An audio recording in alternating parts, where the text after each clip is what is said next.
Welcome students. Business study में आज हम चैप्टर 5 ऑर्गेनाइजेशन स्टार्ट करेंगे। तो देखिए ऑर्गेनाइजेशन क्या है। ऑर्गेनाइजेशन जो है एक ऐसा अरेंजमेंट है, एक ऐसा सिस्टम है जिसमें जो भी हमारे यूजफुल रिसोर्सेज हैं उनको अरेंज किया जाता है, उनको ऑर्डर में लाया जाता है, जिससे कि जो हमारे रिसोर्सेज हैं उनको एफिशिएंटली यूटिलाइज कर सके। मैनेजर के द्वारा ये सभी फंक्शंस जो हैं वो परफॉर्म किए जाते हैं, जो ऑर्गेनाइजेशनल स्ट्रक्चर के क्रिएशन में हेल्पफुल होते हैं, जिससे कि एक सिस्टमेटिक वर्किंग सिस्टम को शेप दी जा सके। तो जो हमारा ऑर्गेनाइजेशन है वो क्या है? Identify and grouping different activities, यानी जो भी डिफरेंट एक्टिविटीज़ हैं उनको आइडेंटिफाई करना, उनका ग्रुप बनाना, ठीक है, उनमें रिलेशंस क्रिएट करना, जो भी हमारे फिजिकल और फाइनेंशियल ह्यूमन रिसोर्सेज हैं उनको एक साथ लेकर चलना, जिससे कि जो हमारे ऑर्गेनाइजेशन के गोल हैं उनको हम इजीली अचीव कर सकें। इसमें एक एग्जांपल दिया हुआ है कि मान लीजिए आपके स्कूल में स्पोर्ट्स डे मनाया जा रहा है, एनुअल फंक्शंस मनाया जा रहा है। सभी टीचर्स और स्टूडेंट्स को अलग अलग ड्यूटी असाइन की गई हैं, कोऑर्डिनेटर बनाए गए हैं जो सभी की रिपोर्ट लेंगे कि कौन व्यक्ति कैसे किस प्रकार से काम कर रहे हैं, कोई वर्क पेंडिंग तो नहीं है। तो ये जो सारा अरेंजमेंट है ये आपका ऑर्गेनाइजेशन है कि हमें किस किस को क्या ड्यूटी दी है, क्या अरेंजमेंट किया है, क्या उनकी रिपोर्ट ली है, कोई वर्क पेंडिंग तो नहीं है, पेंडिंग है तो उसको कैसे पूरा करना है, इन सभी की रिपोर्ट लेना, रिलेशन क्रिएट करना, उनका आइडेंटिफिकेशन करना, ये सभी किस में आता है? ये सभी ऑर्गेनाइजेशन में आता है। अब ऑर्गेनाइजेशन की प्रोसेस में सबसे पहला जो पॉइंट आता है identification and division of work. सबसे पहला जो हमारा स्टेप है वो क्या है? सबसे पहला स्टेप है कि जो भी हमारा वर्क है सबसे पहले हम उसको आइडेंटिफाई करेंगे, फिर उसको डिवाइड करेंगे छोटे छोटे वर्क में प्लान के अकॉर्डिंग, और जो भी हमने वर्क को डिवाइड किया है इंटरेस्टेड पर्सन्स को वो वर्क जो है वो हैंड ओवर करेंगे, जिससे कि वो स्मूथली उस वर्क को संपन्न कर सके। तो ये हमारा ऑर्गेनाइजेशन में पहला स्टेप है identification and division of work. अब देखिए दूसरा जो इसमें आता है डिपार्टमेंट बनाना। तो डिपार्टमेंटलाइजेशन में क्या है कि जो हमने वर्क का डिवीजन किया है छोटे छोटे कार्यों में, उनसे रिलेटेड जो सिमिलर जॉब हैं उनके ग्रुप बनाए जाते हैं। जैसे परचेज से रिलेटेड कोई जॉब है, परचेज डिपार्टमेंट बना दिया। सेल्स से रिलेटेड कोई जॉब है, सेल्स डिपार्टमेंट बना दिया। फाइनेंस से रिलेटेड कोई जॉब है, फाइनेंस डिपार्टमेंट बना दिया। ठीक है, तो ये क्या है कि फंक्शंस के बेस पर और डिवीजन के बेस पर। तो फंक्शंस के बेस पर जिसका जैसा फंक्शन है, परचेज से रिलेटेड एक्टिविटी है परचेज डिपार्टमेंट, सेल्स से रिलेटेड एक्टिविटी है सेल्स डिपार्टमेंट, फाइनेंस से रिलेटेड एक्टिविटी है फाइनेंस डिपार्टमेंट। ठीक है, तो जैसा फंक्शंस के बेस पर डिपार्टमेंट बना दिए। डिवीजन के बेस पर क्या होता है? डिवीजन के बेस पर होता है कि जब हम एक या एक से ज़्यादा दो या दो से ज़्यादा प्रकार के प्रोडक्ट जो हैं हम प्रोड्यूस कर रहे हैं तो हम उनके अलग अलग डिवीज़न बना देते हैं। जैसे मान लीजिए हम क्लॉथ का बिजनेस भी कर रहे हैं और उधर हम कॉस्मेटिक का बिजनेस भी कर रहे हैं, तो हम अलग अलग प्रोडक्ट के अलग अलग डिवीज़न बना देंगे। कॉस्मेटिक का अलग बना देंगे, मेडिसिन का अलग बना देंगे, टेक्सटाइल का अलग बना देंगे, फिर उनके अलग अलग डिपार्टमेंट बना देंगे। तो ये सभी किस में आता है? ये सभी आपका डिविजनल डिपार्टमेंट में आता है। किस में आता है? डिविजनल डिपार्टमेंट में आता है। इसके बाद जो थर्ड प्रोसेस है हम ड्यूटी असाइन करेंगे।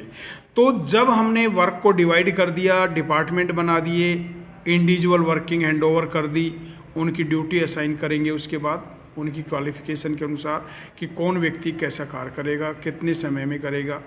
जो हमारे एम्प्लॉयज़ हैं उनको ड्यूटी असाइन की जाती है, उनके डॉक्यूमेंट तैयार किए जाते हैं जिनको जॉब्स डिस्क्रिप्शन बोलते हैं। और जो ये डॉक्यूमेंट हैं इनमें क्लियरली डिफाइन होता है कि अगर आपने इस काम में पूरा नहीं किया तो आपकी क्या रिस्पॉन्सिबिलिटी होगी, उसके लिए उनको अकाउंटेबल ठहराया जाता है, उनको जवाब देना है। इसके बाद आपका जो नेक्स्ट प्रोसेस आता है एस्टेब्लिशिंग रिपोर्टिंग रिलेशन। अब देखिए रिपोर्टिंग रिलेशन में क्या आता है, रिपोर्टिंग रिलेशन में आता है कि ग्रुप बनाने के बाद, डिपार्टमेंट बनाने के बाद जो भी एम्प्लॉयज़ हैं कौन किसके काम अंडर काम करेगा, कौन किसका बॉस होगा, कौन किसका सबॉर्डिनेट होगा, कौन किसको ऑर्डर देगा और कौन किसको सजेशंस देगा। इस प्रकार के जो रिपोर्टिंग रिलेशन है वो इसमें क्लियरली डिफाइन किए जाते हैं। इसके बाद आप नेक्स्ट जो पॉइंट पढ़ेंगे इम्पोर्टेंस ऑफ ऑर्गेनाइजिंग। तो देखिए इम्पोर्टेंस और सिग्निफिकेंस ऑफ ऑर्गेनाइजिंग में आपका पॉइंट आता है स्पेशलाइजेशन, बेनिफिट इन स्पेशलाइजेशन। तो देखिए ऑर्गेनाइजेशन में जो भी हमारे इंडिविजुअल हैं उनको एक इंडिविजुअल वर्क जो है सौंपा जाता है, एक पूरा होल वर्क नहीं सौंपा जाता है। और जब वर्क का डिवीज़न किया गया है और एक स्मॉलर यूनिट जो है असाइन की गई है और एक वर्कर बार बार जब उसी यूनिट को तैयार करता है तो वो उसका स्पेशलिस्ट बन जाता है। इसलिए जो स्पेशलाइजेशन का बेनिफिट है वो इसके थ्रू हमें अचीव होता है।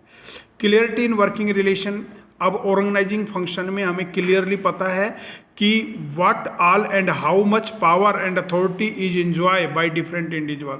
अलग अलग व्यक्तियों के पास क्या पावर है, क्या अथॉरिटी है, कौन किसका बॉस है, कौन किसका सबॉर्डिनेट है, कौन किसको ऑर्डर देगा, कौन किसको सजेशंस देगा, ये सभी क्लियरली डिफाइन किए जाते हैं। ऑप्टिमम यूटिलाइजेशन ऑफ रिसोर्सेज में क्या आता है, in organising function there is few chance of duplication of work. जब हमारे जो रिसोर्सेज हैं उनको इस प्रकार से अरेंज किया जाता है कि जो वर्क का डुप्लीकेशन है, जो वर्क का ओवरलैपिंग है वो नहीं होता है, क्योंकि जो ड्यूटी असाइन की गई हैं इंडिविजुअल्स को वो क्लियरली डिफाइन होती हैं, कौन क्या काम करेगा, कितना काम करेगा। तो जो भी हमारे रिसोर्सेज हैं, लैंड, लेबर, कैपिटल और एंटरप्रेन्योर फैक्टर्स ऑफ प्रोडक्शन जो हैं उनका ऑप्टिमम यूटिलाइजेशन होता है ऑर्गेनाइजेशन के थ्रू। Adoption to change. अब देखिए ऑर्गेनाइजेशन के थ्रू जो भी हमारे चेंजेज आते हैं सिस्टमेटिक वे में हम उनको इजीली एक्सेप्ट कर लेते हैं। क्यों? क्योंकि पहले वर्कर्स को उनके बारे में अवेयर कराया जाता है, उनके बारे में ट्रेनिंग दी जाती है, उनसे सजेशंस लिए जाते हैं, उनके बाद बिजनेस में चेंज लाए जाते हैं, जिससे जो भी हमारे एम्प्लॉयज़ हैं उनको द्वारा इजीली उनको अडॉप्ट कर लिया जाता है और किसी प्रकार का कोई अपोज नहीं होता है। अफेक्टिव एडमिनिस्ट्रेशन में क्या आता है, अफेक्टिव एडमिनिस्ट्रेशन में आता है in organising function similar and related job के अलग अलग ग्रुप बनाए जाते हैं। जैसे प्रोडक्शन से रिलेटेड कोई भी एक्टिविटी है, एक प्रोडक्शन डिपार्टमेंट बना दिया गया। परचेज से रिलेटेड कोई भी एक्टिविटी है, परचेज डिपार्टमेंट बना दिया गया। फाइनेंस से रिलेटेड कोई भी एक्टिविटी है, फाइनेंस डिपार्टमेंट बना दिया गया। और वो डिपार्टमेंट अपने डिपार्टमेंट की पूरी एक्टिविटी को सही समय पर पूरा करते हैं। इसलिए जो हमारा एडमिनिस्ट्रेशन सिस्टम है वो भी क्या होता है, अफेक्टिव होता है। इसके बाद आता है एक्सपेंशन एंड ग्रोथ। अब देखिए जो भी हमारे रिसोर्सेज है, जब हम उनका ऑप्टिमम यूटिलाइजेशन करते हैं, डिवीजन ऑफ वर्क करते हैं, डिपार्टमेंट बनाते हैं, तो कंपनी के पास जो भी चैलेंजेस आते हैं कंपनी उनको इजीली एक्सेप्ट करती है और बिजनेस का एक्सपेंशन और ग्रोथ जो है वो पॉसिबल होता है और उनके लिए प्लानिंग बनाती हैं। डेवलपमेंट ऑफ पर्सोनेल में क्या आता है, डेलीगेशन ऑफ अथॉरिटी जो है एक ऑर्गेनाइजेशन का इम्पोर्टेंट पार्ट है। और ऑर्गेनाइजेशन में जो सबॉर्डिनेट्स होते हैं उनको वर्क डेलीगेट किया जाता है और जब वो वर्क को बार बार करते हैं तो जो एम्प्लॉयज़ हैं नए वर्क के बारे में ऑटोमेटिकली काम को करते हुए सीखते हैं, तो उनका डेवलपमेंट होता है। नई नई टेक्नोलॉजी के बारे में, जो भी ग्रोथ एरियाज हैं उनके बारे में उनको अवेयर कराया जाता है। इसलिए जो हमारे पर्सोनेल्स हैं, जो हमारे एम्प्लॉयज़ हैं, उनका डेवलपमेंट होता है, उनकी एफिशिएंसी क्या होती है, इंक्रीज होती है। तो आज का जो हमारा टॉपिक है process and importance of organising. Okay students.